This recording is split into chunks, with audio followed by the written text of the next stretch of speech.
The last surviving member of President Richard Nixon's cabinet, Henry Kissinger shaped US foreign policy under the presidencies of both Nixon and Gerald Ford in the 1970s.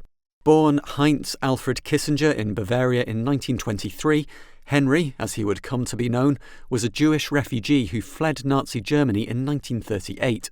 Aged 20, he became a naturalised US citizen and fought for his adopted country during the Second World War.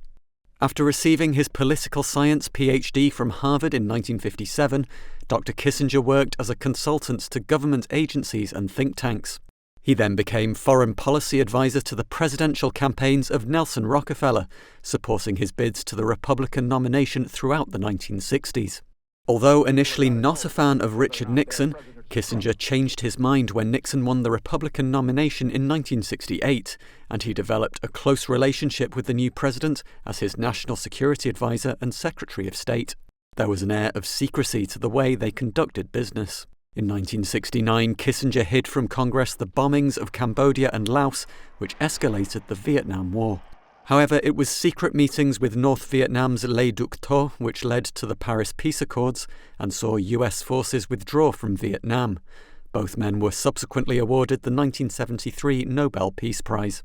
A proponent of realpolitik, Kissinger's major diplomatic achievements included soothing tensions with the Soviet Union through the policy of détente, opening up relations between the US and China for the first time in 23 years, and acting as an intermediary to end the Yom Kippur War in the Middle East. More controversially, the US helped General Pinochet overthrow the democratically elected Salvador Allende in Chile in 1973, and 3 years later backed the takeover of neighbouring Argentina by a military junta. Kissinger continued to work with presidents after his time in the White House. Ronald Reagan appointed him to head a commission on Central America in 1983, as civil wars and revolutions engulfed the region. Kissinger kept active into the 21st century and beyond his 100th birthday.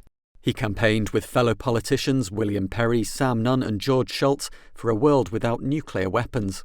At the start of the 2020s, he wrote books on the rise of AI and political leadership. One of the most divisive politicians of the post-war era, Dr. Henry Kissinger was a man many believe should have been held to account for war crimes.